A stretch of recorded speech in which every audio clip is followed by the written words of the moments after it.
The wise sage Devin Booker has a saying, if we're a fifth, we'd all be drunk. On today's episode of Locked On Suns, we will do exactly that. Maybe get drunk on some ifs. We're hopping in the time machine. We're playing revisionist history. The Suns have made a bunch of moves in the past year. Their roster looks very different. Were they the right moves? We'll talk about it all on today's episode of Locked On Suns. Let's go. You are Locked On Suns, your daily Phoenix Suns podcast. Part of the Locked On Podcast Network, your team every day.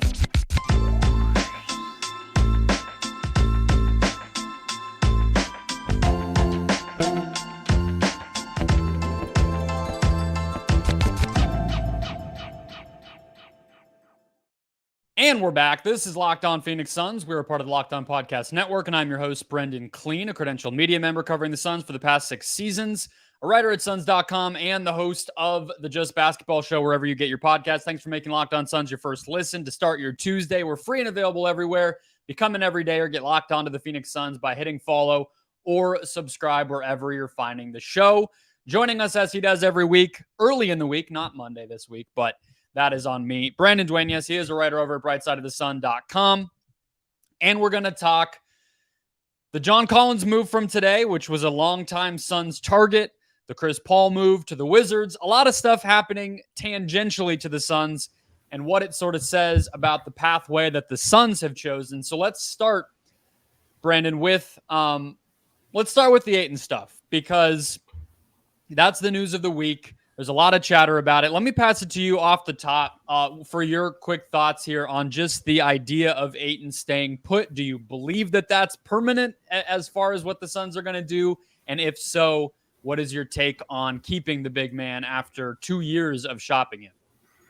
Well, first of all, I love how you started the show. We got a bottle of ifs here, and I'm ready to drink it. So let's dive in. But as far as the whole Ayton situation, I think it's just kind of a game of chess right now. I don't think that anything is set by any means this early in the offseason. I think we're going to get a lot of conflicting reports. You're going to see some leverage plays. You're going to, every offseason, there's always that one team or one player where it's like, we feel great about our relationship with this player. We're going to keep them. And then a week later, they're gone. So this could be a legitimate report as well that the Suns truly have been exploring the best options for Ayton. We all saw what John Collins just went for, and maybe that's what the Suns were dealing with. And they just said, all right, fine. We're going to stick with DA. So I'm not shocked based off his value or market, but I know Suns fans were going at each other today on Twitter. So as we have for more than 5 years now about that particular gentleman. Let's go back in time a little bit. As I said, I agree with you. I'm pretty sure it is how things are going to end. I just feel like the draft was somewhat of a deadline. There's a part of me that does wonder if they're able to still cook something up. Should a team that wants a big man strike out in free agency or in sort of the meat of the offseason next week? But that I just don't see the bottom line changing, which is just that there's not a lot of center needy teams that have the money under the cap or under the tax to go out and spend $30 million on Ayton in particular. That's been the problem forever. That's still the problem. So if we go to February of last year here, this is one of the most wrong that I've ever been about DeAndre Ayton or about something related to DeAndre Ayton, which was that the Suns should not have traded for Domantas Sabonis. I don't mean wrong related to Ayton. I mean, I just thought Sabonis was not that great of a player. And then he came out and really proved a lot of people wrong with an all-star caliber year this past year in Sacramento. But what did you feel like at the time about that potential trade? Because it would have just put the Suns fully toward offense, which felt crazy at the time, but that's kind of where we're at anyway. If they had traded Ayton this offseason, it probably would have looked a lot like that too, and probably for a worse player than Sabonis.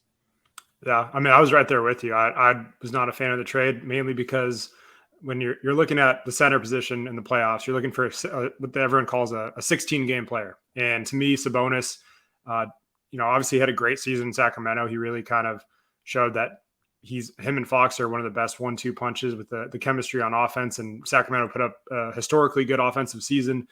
centered around Sabonis. But, come playoff time, there are limitations. So that's another issue that I think probably all of us had in the back of our minds. Like, how is this going to look in the playoffs?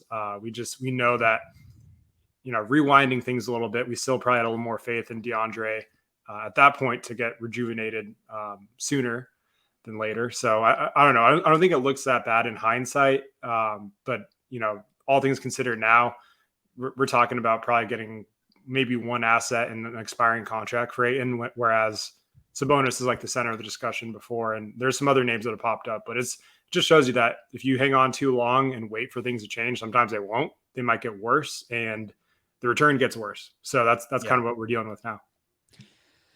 Yeah, and I think the through line in this whole conversation today is that it's kind of hard to necessarily look at a lot of the things that didn't happen along the way. And I just want to say this so the audience gets it. It's kind of hard to look at a lot of things along the way and say that they weren't worth it when the end result ended up being the biggest possible superstar trade that we've had in the NBA since probably Anthony Davis, right? With Kevin Durant. It's like the Sabonis trade probably does not happen.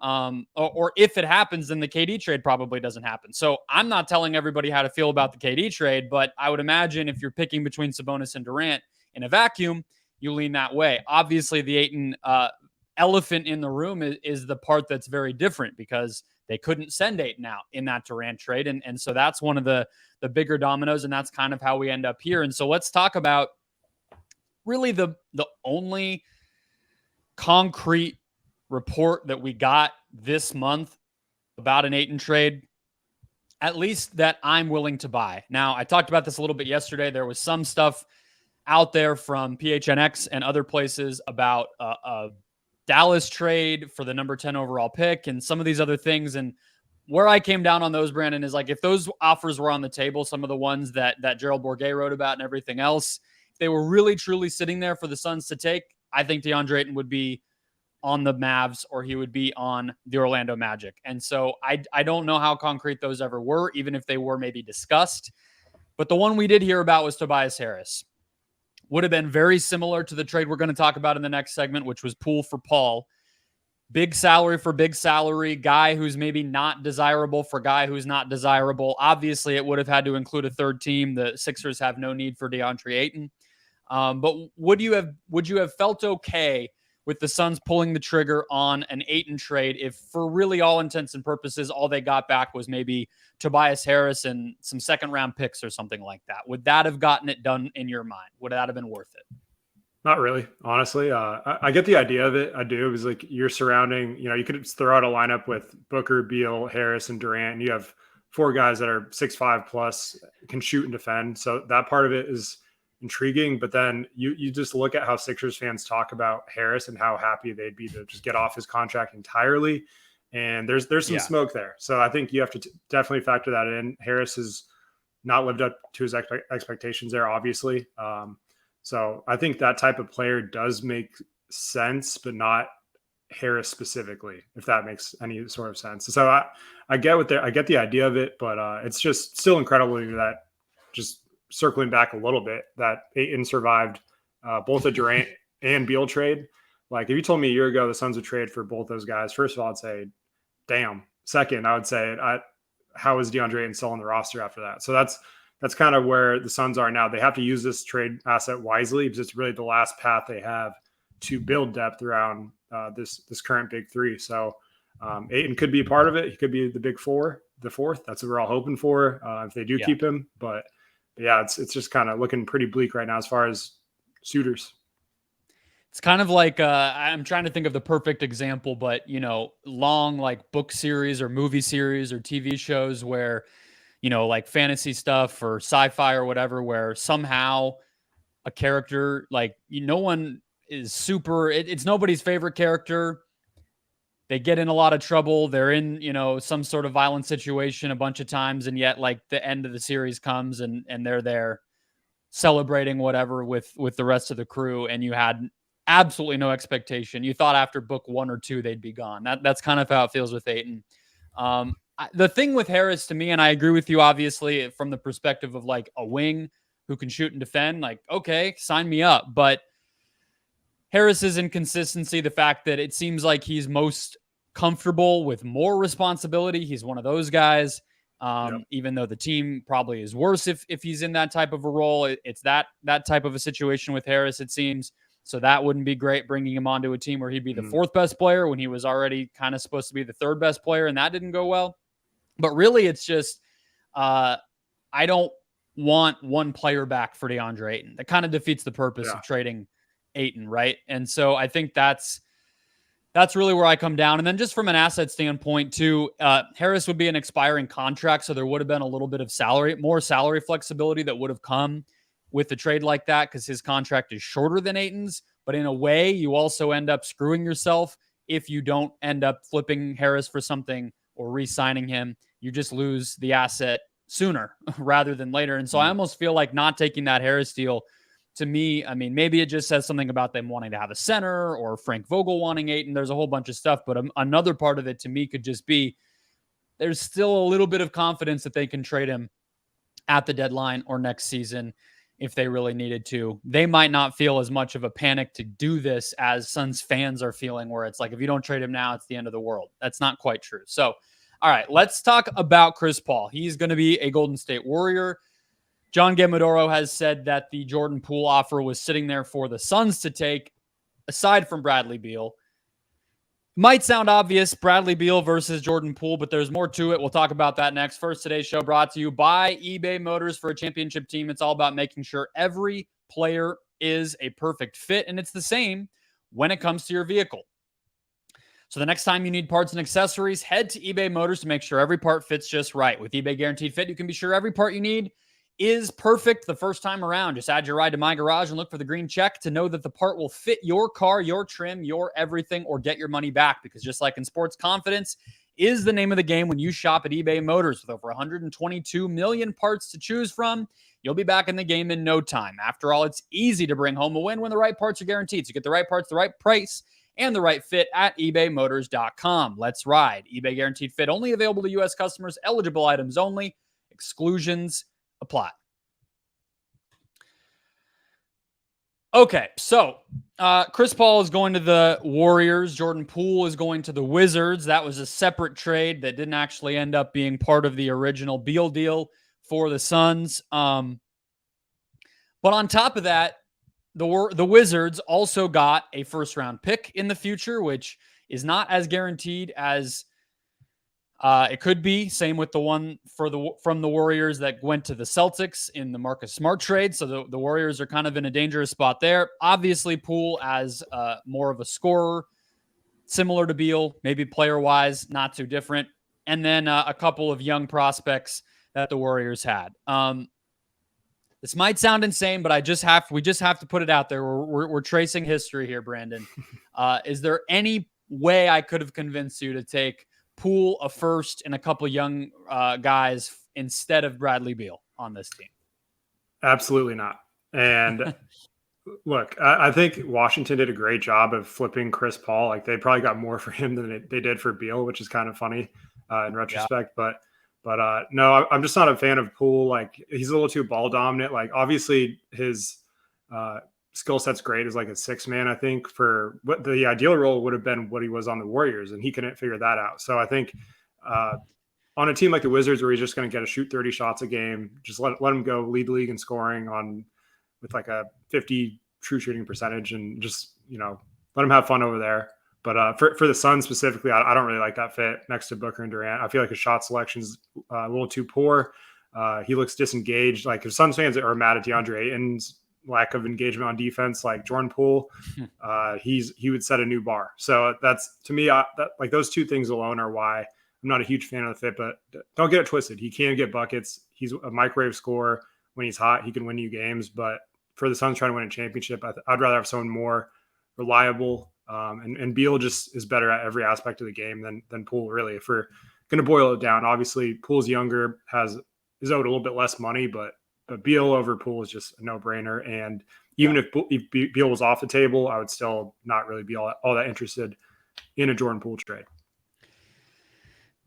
That's pretty much where I come down to. I don't think it's insane to at least have the conversation, but a couple things I think would be the problem for me. One, Poole is not as good of a 3-point shooter as like just the fact that he's on the Warriors, I think made people think, it's like splash triplets and all this different stuff that you just kind of get thrown onto you because you play for a team we associate with shooters. It's like his best season was the year they won the finals, and he shot 36% from deep in the regular season, did shoot 39% from deep in the playoffs, but I'm going to trust the averages, and on his career he's at 34%. So that's a problem. You need somebody who can shoot the ball if you're going to add even a young player, even somebody with more upside to the core of Booker and Durant. And what you pointed out as far as his defense goes is there as well. It's like, I don't think Beal's going to be a stopper, but I at least have faith that Bradley Beal can guard his man, rotate, just stay alive, not be a negative. Whereas Poole, for the most part, has been a pretty active negative, even in the finals year. It was still something where they were having to kind of protect him, put him on the worst team. He's getting or worst opponent player. He's getting targeted, all that different stuff. So I couldn't have talked myself into it, even with him being younger. The other part is, I actually think it's Jordan Poole's birthday. Happy birthday. Oh no, a week ago. Maybe the 19th. Happy birthday to Jordan Poole. Says it on Basketball Reference. The other part of the trade that I wouldn't have done, or that would have made me not do it, which is a part of why I think the Suns didn't do it, is that first round pick. It has to be from a worse team than the Warriors. You know what I mean? It's like, I think getting a first round pick in a trade for Chris Paul sounds pretty nice, but even though I said it wasn't super duper protected and whatnot, it's still like, you gotta bet on a team that has a worse history than like this literal dynasty. Like with the Ayton trade that I was most intrigued by, it was like, can you get a future lottery protected first from Charlotte, where maybe that's pick 16 or something? They always chase the 8th seed. That would have been okay, not a Warriors pick. So let me put this one to you too, because we saw the Brogdon Clippers thing almost happen. We know the Clippers were interested in Chris Paul. I'm not sure what they're going to do. Maybe just keep Russell Westbrook, but we know they were trying to dump Marcus Morris in a trade like that. I don't know who. There would have had to be another person because Chris Paul makes more than Malcolm Brogdon, so it couldn't have just been Marcus Morris. Let's say it's the least desirable one. So let's just say it's Marcus Morris and Robert Covington. And I don't think there was going to be a pick involved in that coming from the Clippers. So let me tell you, if I told you it was just those two guys, do you do that deal for Chris Paul instead of Bradley Beal? Because that's two guys. It's two rotation players.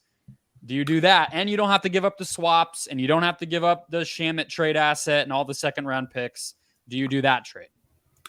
It is interesting. On surface, you think it's like just an easy no. For me, it is still a no, but it is an interesting thought just because there's so many other variables that come into play with the financial flexibility and other things that they could do around that roster.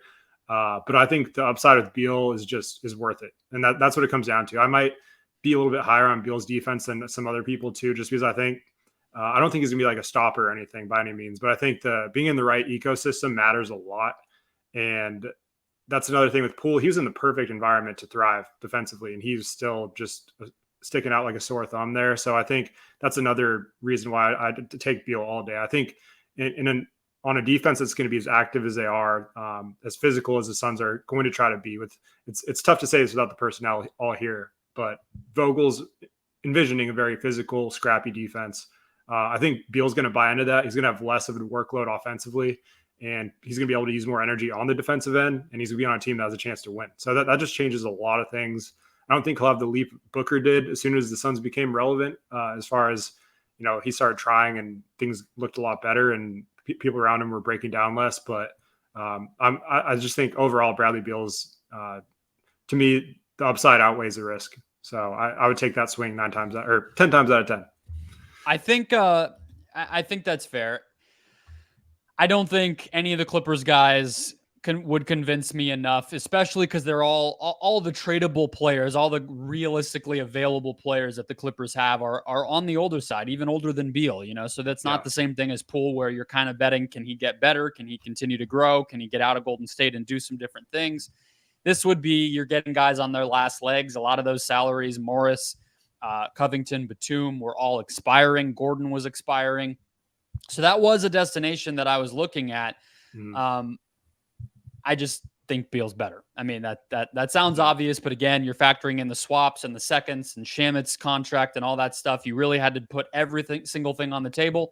I still think it's worth it. The last thing I would say, though, is now that we've talked about DA and Chris, is if they don't trade Ayton, I do think you're looking at a little bit of a worst case scenario from a books standpoint, because you've consolidated Paul and Shamit into one player who's expensive, and you've not dissolved or broken up Ayton into multiple players. So it's sort of like to have those four guys isn't ideal. And so I do think a lot is sort of riding on Ayton either getting it together or the Suns bet on him being tradable in the future still, even if we feel like he's not tradable like John Collins was just tradable, but tradable like a real trade for stuff that the Suns can use is still a possibility in February or next summer. I mean, I don't know if we really have any way of knowing that right now. Yeah, you're not wrong. I think the margin for error was already pretty slim. It shrunk even more with this trade. But the positive spin to that is adding a guy like Beal. Now you have a quote unquote super team that all these veteran minimum guys are going to want to come play for. They're going to come want to earn that money. Whereas, like, let's say they go a different route, like the Clippers example, where they just add a couple fringe playoff rotation guys, definitely rotation guys, but not maybe not clear-cut top 8 guys.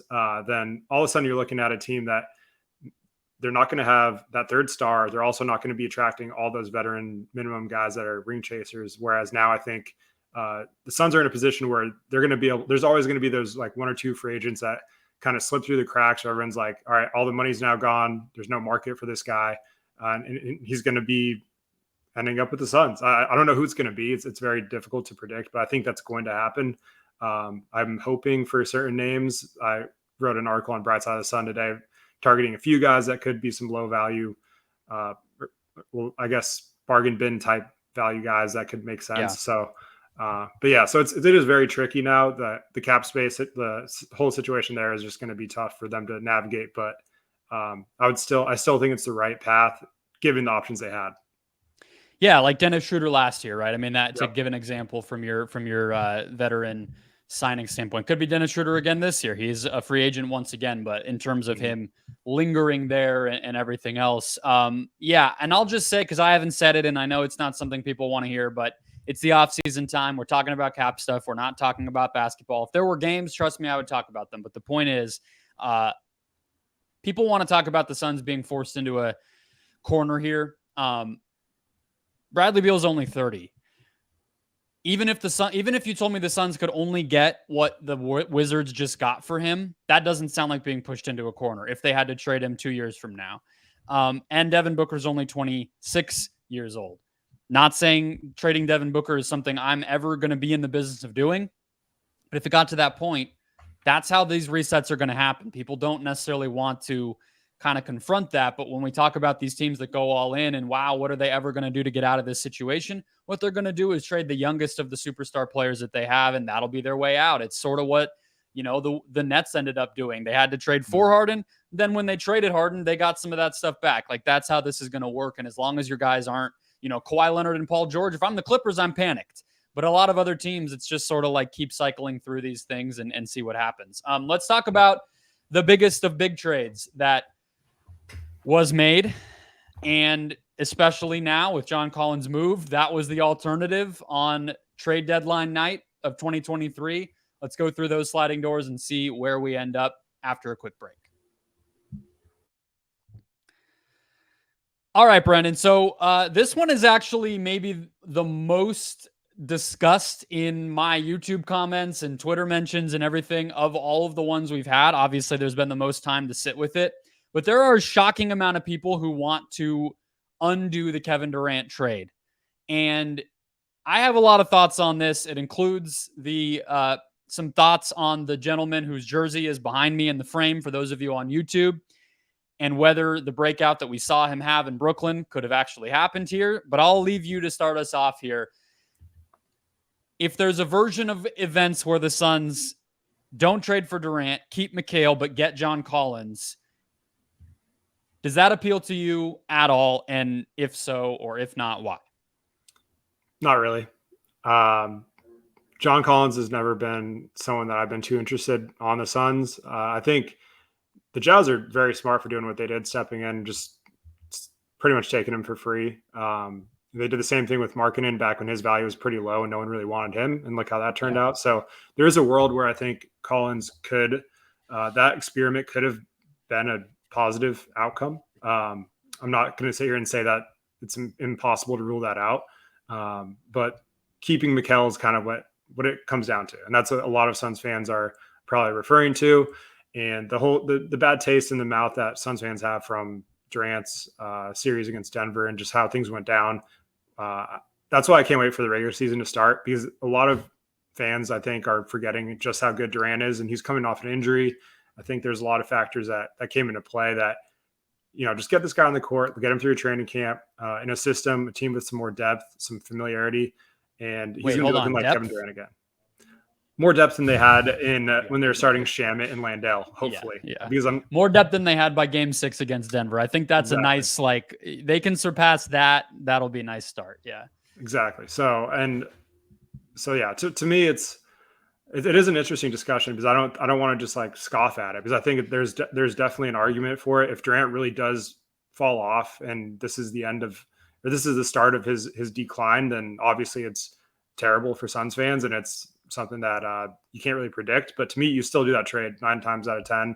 I don't know. I can't talk myself into the whole Collins thing. So if there's a different name that popped up, and I know you're trying to stick with actual reports, then it'd be a little more interesting. But I just can't really sell myself on that version. Yeah, maybe it probably would have been some version of Crowder, Saric, Cam Johnson, Shamet, some of those salaries, Payne, Craig, back when the Suns had a bunch of stuff to trade. Remember those days? It would have been some combination of all of that. Not Mikal, not Ayton. Obviously no KD trade. But you're giving up way less. I mean, just look how little it just took for Utah to get Collins. Like you said, just one salary and a second-round pick. Now, the Suns wouldn't have been able to give out such a small amount of salary because the Jazz absorbed Collins into their cap space, but who cares? That's not that important. The point is keeping Bridges, keeping your powder dry. I just think there's no person to keep your powder dry more for than for Kevin Durant, and that's kind of what I was starting with when we were discussing Sabonis. And I'm sure there's even stuff I'm forgetting that might have felt real at the time that I'm not even keeping track of. Although, last summer, Durant kind of just became the dominant story. So I don't think I'm missing any. But it's like you keep things ready for exactly that situation, which is to get Kevin Durant.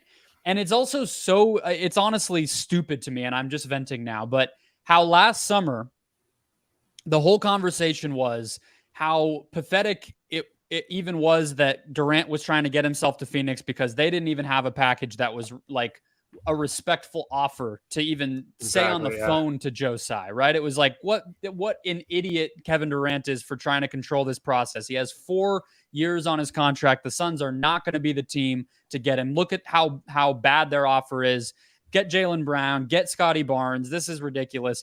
Now, they do the trade 4 months later.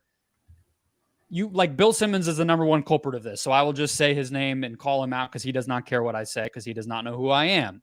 But he'll say all the time on his show, and I've heard this parroted a lot, that the Suns overpaid for Durant. And it's like, which is it? Which is it? And I think a lot of it has to do with the Mikal Bridges breakout that happened in Brooklyn, which I will just say I don't think is very real. I love Mikal. I think he's an awesome player, but he shot 43% in the playoffs. And I don't think that what he is a guy you want as an offensive player to be a number 1 or a number 2 on your team in a postseason situation. I think you want him to be your number 3, which is what he was here. And that just wasn't good enough. Maybe there's a world where you get somebody better than Chris Paul as your number 2 and things are different, or better than Ayton as a number 4 and the sheer totality of your depth is awesome. Or there's all these other things, which Collins would have been a version of. But I don't think that version of Bridges was going to happen here. And even if it did, I still don't think it was good enough to get them over the hump. So as difficult as it is to part ways with the guy, I love him. I will always be a fan of his. It just wasn't going to happen. And Durant gives you that much closer. Durant makes you a contender every year. You just got to do it. You're spitting right now, man. I agree with all that. I think, and honestly, like just leading up to it, the whole conversation was exactly that. It was the Suns don't have enough to land Durant. Like, you're delusional, blah, blah, blah. And now, Mikal, same boat as you. Love Mikal. I think he's a great player. I don't think what he did at the end of last season was very sustainable or real either, just because that time of year you've seen Josh Jackson look like his career is revitalized back in the April and March months of the season. So I'm not comparing him. So just stop that in the comments already. But I'm just saying there's a lot of stuff that happens at the end of the season that as a number one option on a team that wasn't great, where there's no other clear-cut option, it's easy to put up those numbers. And I don't think that's who Mikal is. I think he's going to be a great connecting piece. And but as a number one, number two option, I just don't think that's who he is. So to me, much rather my what if be, what if we missed out on John Collins and Mikal Bridges than what if we missed out on Kevin Durant? Because if that's a conversation where Suns fans knew we had a chance to get Durant and we didn't, that would eat away at us much more worse than the Collins, Bridges, Johnson situation. So to me, it's a no-brainer. I would make that trade again without really thinking. And yeah.